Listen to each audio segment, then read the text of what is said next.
The morning sky above the jagged mountains trembled with the sound of engines as Captain Robert, known by his comrades as the Silent Hawk, guided his sleek silver jet through thin air that smelled of frost and war.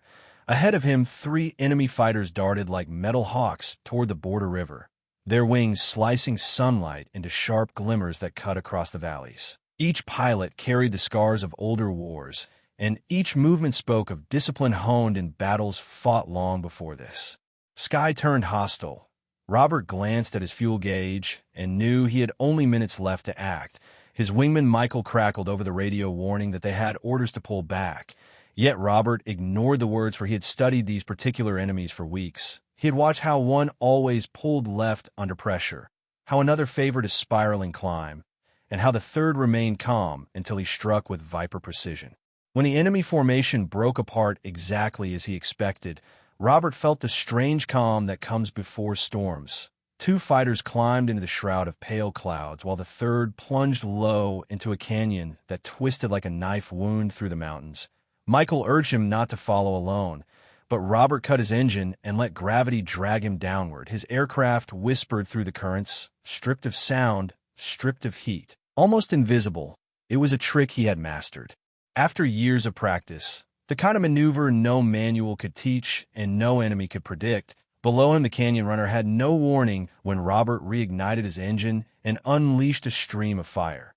The enemy craft shattered against the rocky walls and vanished in flame that echoed like thunder through the valley. Michael gasped through the radio in disbelief, but Robert was already climbing upward again, using the invisible ladders of rising air to sling himself back toward the others. 1 enemy fighter died in a blink as Robert appeared out of cloud like an apparition, fired, and vanished again before the pilot could even react. The last pilot broke for the border, his machine screaming at impossible speed. But what happened next would puzzle men for generations. Robert's jet disappeared from every radar, from every searching eye, and though wreckage of the enemies was found smoldering below, no trace of Robert's machine ever appeared.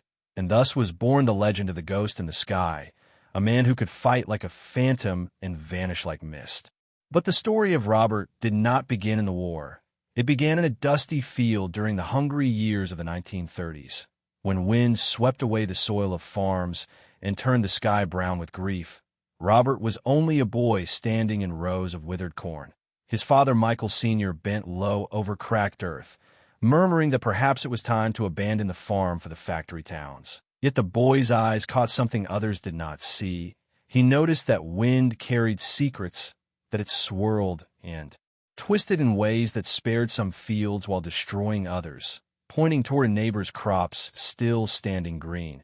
He showed his father how the land formed a natural shield of trees and ridges that bent the gusts away, how one place survived while another perished. His father looked at him with weary wonder, realizing his child saw patterns invisible to seasoned men. That evening, Robert climbed to the barn roof with his father's binoculars, watching how dust devils spun and faded, how stalks bent in rhythm with currents. He scribbled marks in a worn notebook as though mapping a secret language. While his mother called him to supper, he barely heard, for he had discovered that air itself spoke if one knew how to listen, and this knowledge would one day guide his hands on the stick of a warplane. A few nights later, biplanes appeared out of the horizon, barnstormers chasing glory through the air, but one machine sputtered smoke and staggered toward the fields, its pilot desperate for a place to land. The pasture too small, the road too narrow, the corn too soft, but Robert ran waving his arms and pointed toward what looked like any other patch. Yet he knew the ground there was firmer from an old dried spring. The machine struck down where he pointed, bounced, and skidded to safety. The veteran pilot climbed out astonished and asked how the boy knew.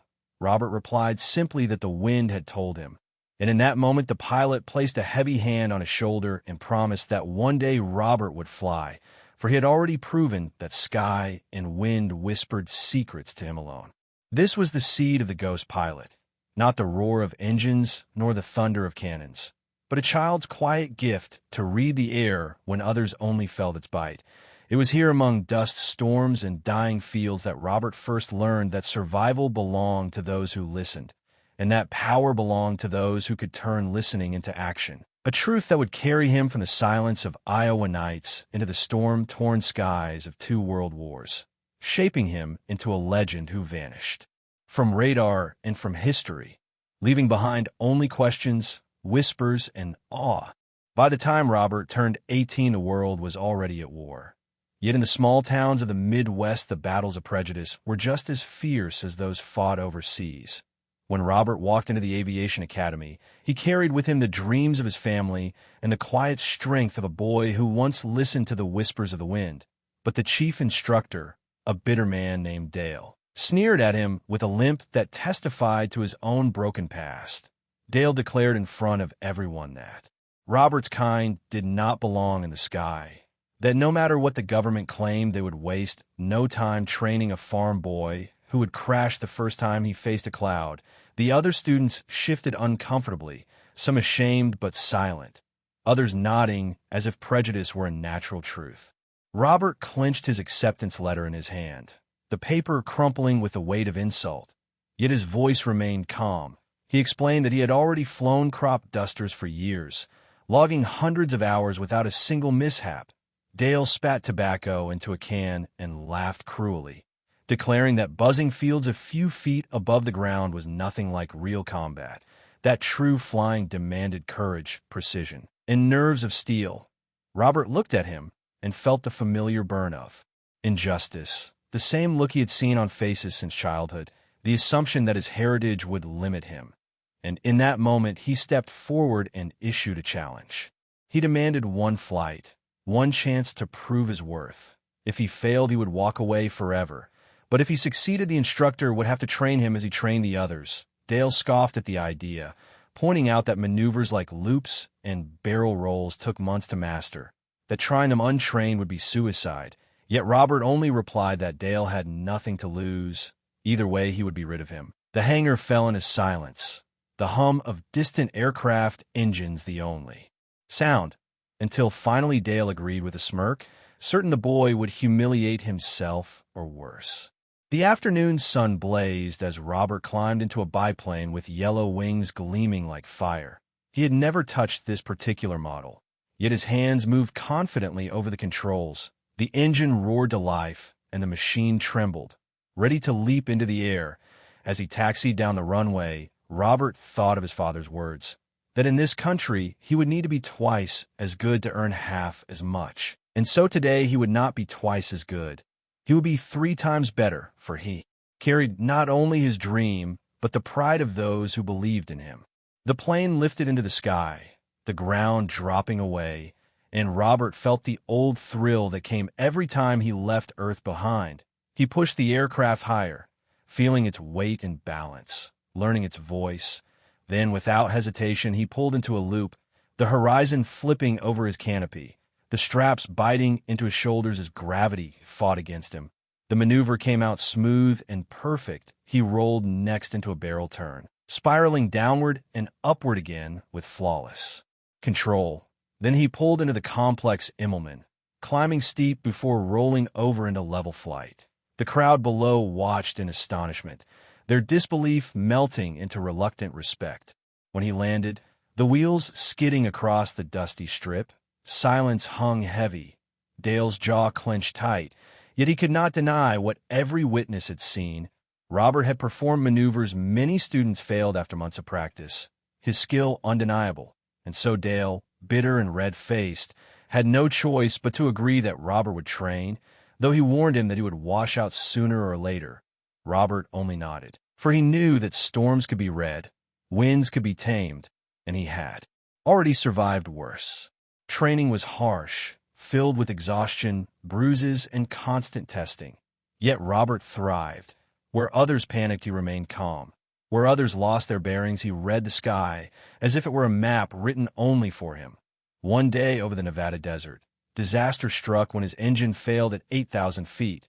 The tower ordered him to bail out, but Robert refused. He saw the rising currents off the canyon walls. He remembered the way thermals carried birds higher, and so he guided the powerless plane into invisible rivers of heat, floating upward without fuel for half an hour. riding each column of air like an unseen staircase. Finally, he reached the base again, gliding down in silence, landing smooth while voices from the tower shouted disbelief. And when he stepped onto the tarmac, a black car awaited him, an officer inside declaring that higher command needed to speak with him. From that day, Robert was no longer merely a cadet. He had proven that his connection to the air was something beyond training, beyond manuals, beyond the limits most men accepted. He had shown that where others saw only danger, he saw patterns, possibilities, and paths hidden in the chaos. He was becoming more than a pilot. He was becoming the shadow that the sky itself would one day carry as legend. A man who could vanish like mist and strike like thunder. A ghost already forming within the storm of war. The summer sun burned across the skies of Europe when Robert joined his first mission. 12 shining Mustangs rising together from the airfield like silver eagles. Their orders were simple on paper: escort bombers across hostile territory and protect them until the target was destroyed. Yet paper orders never capture the chaos of war. Above the French countryside, black dots appeared against the light. Enemy fighters swooping from the sun in perfect formation. The ambush tore through the squadron with merciless precision. Within moments, several American planes spiraled downward, trailing fire and smoke, the air filled with tracer rounds that looked like fiery arrows streaking through the clouds. Robert banked hard, sweat dripping down his face as shells ripped past.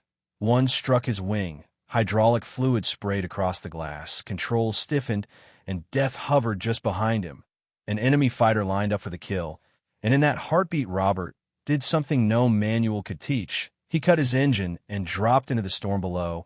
The enemy overshot in confusion, searching for the prey that had vanished into the chaos. Robert let the clouds swallow him whole, lightning flashing like the rage of gods, hail hammering the canopy, wings icing over.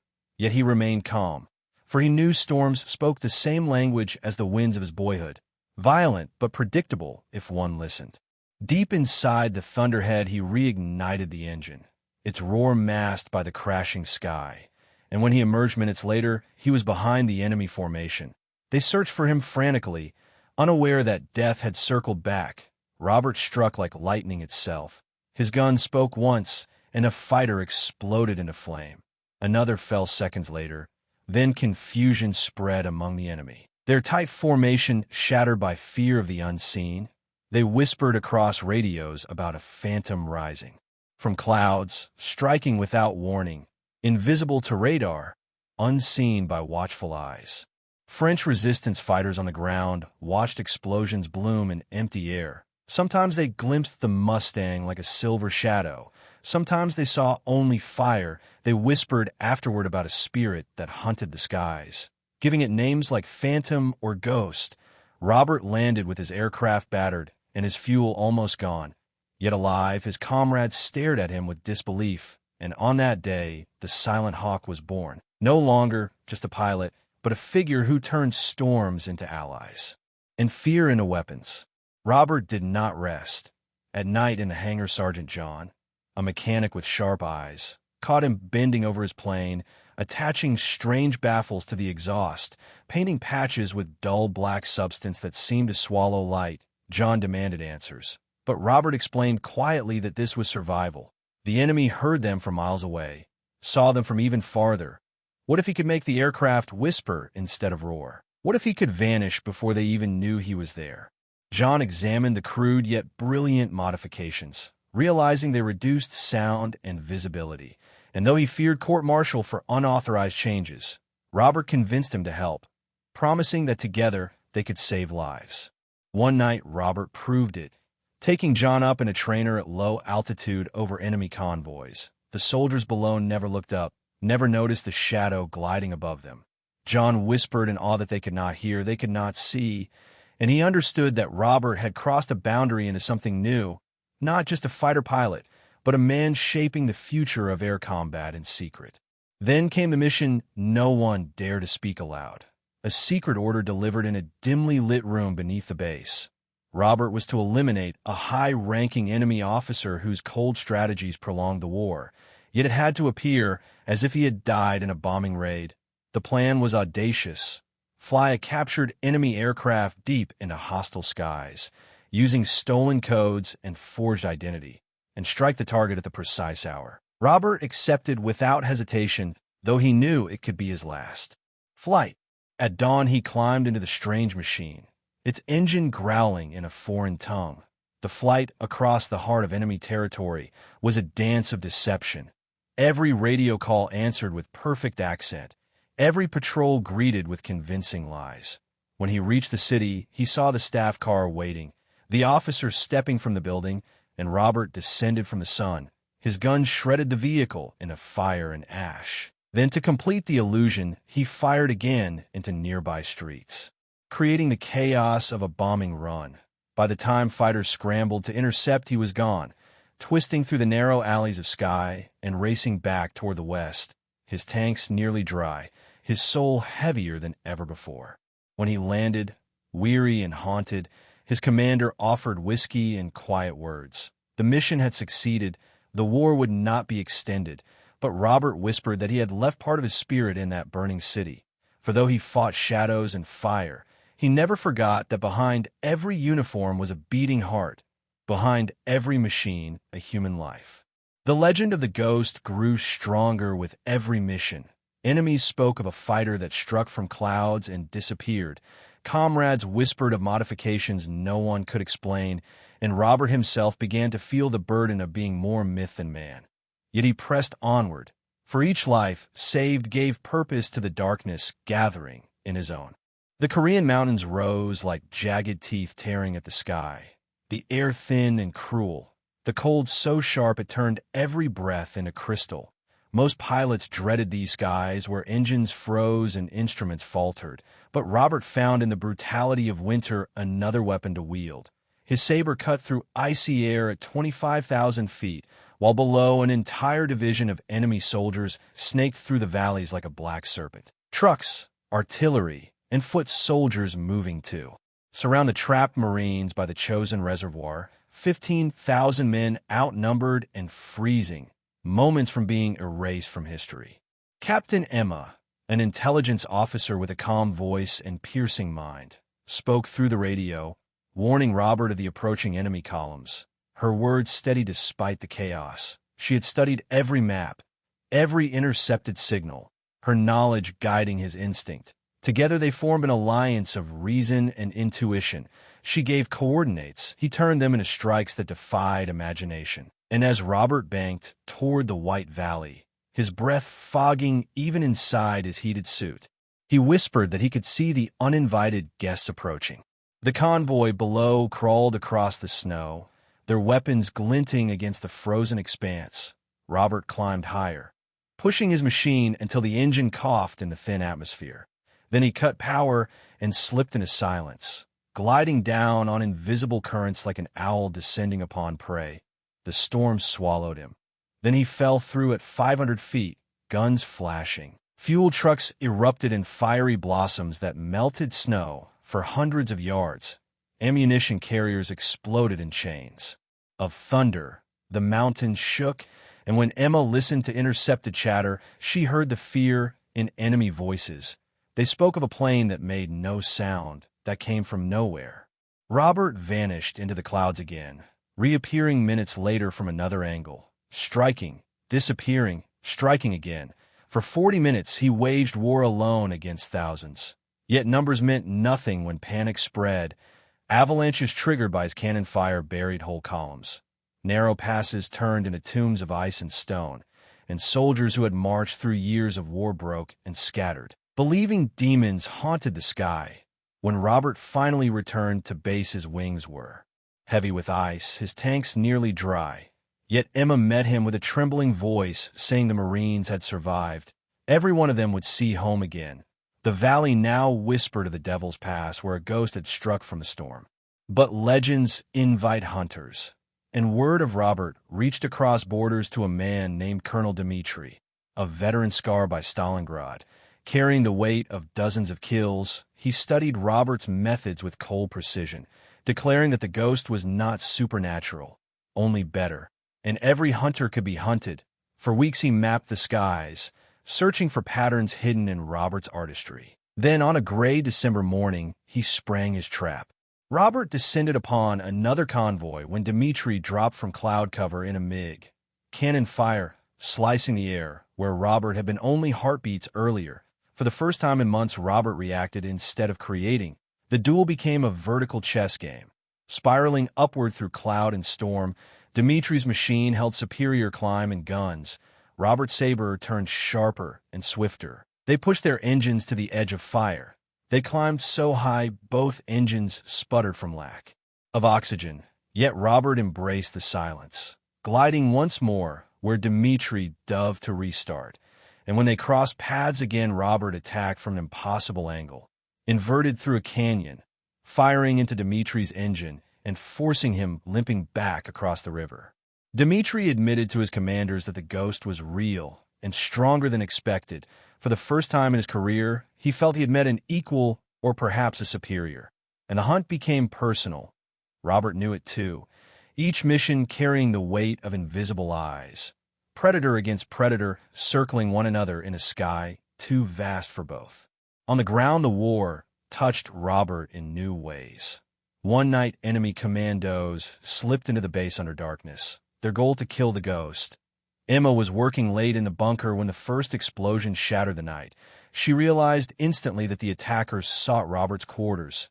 She ran through fire and shrapnel, calling his name, finding him trapped with only his sidearm against advancing soldiers. Together they fought through corridors, dodging bullets, moving like shadows, taking shelter in an abandoned hangar where, pressed together in silence, fear and fire gave way to something deeper. Emma whispered that she could not imagine life without him. Robert, breath ragged, admitted the same. Their first kiss came in darkness while gunfire cracked outside.